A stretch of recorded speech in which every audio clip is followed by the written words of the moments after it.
शनी चौथऱ्यावर महिलांच्या प्रवेशाबाबत गेले काही महिने वाद सुरू होता। तिथे न्यायालयाच्या आदेशानंतर प्रवेश मिळाल्यावर तृप्ती देसाई यांनी आपला मोर्चा कोल्हापूर महालक्ष्मी मंदिराच्या दिशेने वळवला। आता कोल्हापूर महालक्ष्मी मंदिराच्या गाभाऱ्यात 5000 महिलांसह प्रवेश करणार असल्याचा इशारा तृप्ती देसाई यांनी दिला होता। यामुळे कायदा सुव्यवस्थेचा प्रश्न निर्माण होणार होता आणि नवीन वाद निर्माण होण्याचीही शक्यता होती। त्यानंतर कोल्हापुरातल्या काही सामाजिक कार्यकर्ते, संघटना आणि मंदिर समितीने एकत्र येऊन महिलांनी प्रवेश करावा अशी भूमिका घेतली। याबाबत अनेक बैठकाही झाल्या।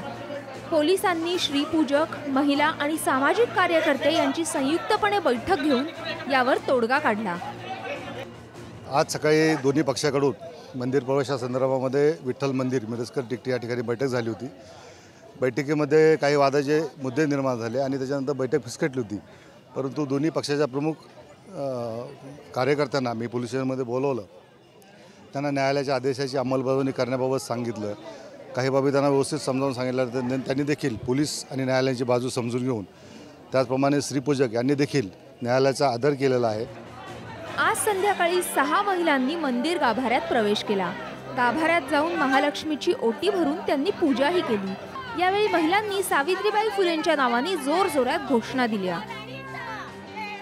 जो कोल्हापूरच्या जनतेने दाखवून दिले आणि पोलीस अधिकारी देशमुख सर, अनिल देशमुख सर, बाकीचे जे आहेत पूजक, श्रीपूजक यांनी सगळ्यांनी एकमताने होऊन आम्हाला आज परवानगी दिली देवीच्या दर्शनासाठी जाण्यासाठी।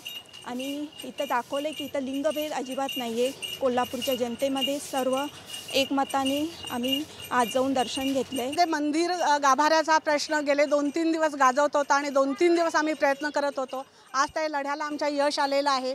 मंदिरात प्रवेश ऑलरेडी दिला जात होता, यापूर्वी गर्भगृहातही प्रवेश दिला जात होता, पण काही कारणाने तो आता थांबला होता, काही कारणाने तो दिला जात नव्हता। गेले 2-3 दिवस आम्ही यासाठी प्रयत्न करत होतो। आज प्रशासनाने आणि पोलिसांनी मध्यस्थी करून देवस्थान समिती असेल, तिथले श्रीपूजक असतील, या सर्वांच्या समेटातून असं घडलं की महिलांना प्रवेश द्यावा। त्याप्रमाणे आम्ही आज महिलांनी गर्भगृहात प्रवेश केलेला आहे।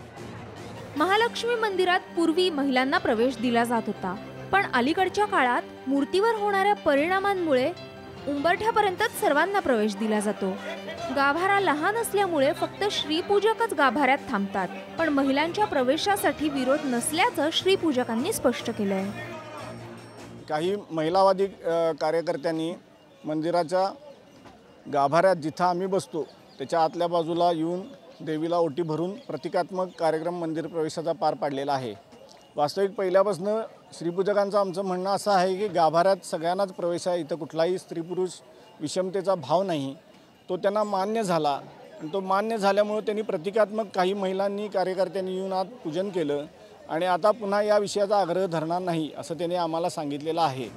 शनी चौथऱ्यावर निर्माण झालेल्या वादाची देशभरात भरपूर चर्चा झाली। तसाच वाद कोल्हापुरातही निर्माण होण्याची शक्यता होती, पण कोल्हापुरातल्या सूज्ञ नागरिक, महिला संघटना आणि मंदिर समिती यांनी यावर वेळीच तोडगा काढल्यानं त्यांचं सर्वच स्तरातून कौतुक होतंय। कॅमेरामॅन सचिन सावंतसह संभाजी थोरात आणि ब्युरो रिपोर्ट, साम टीव्ही।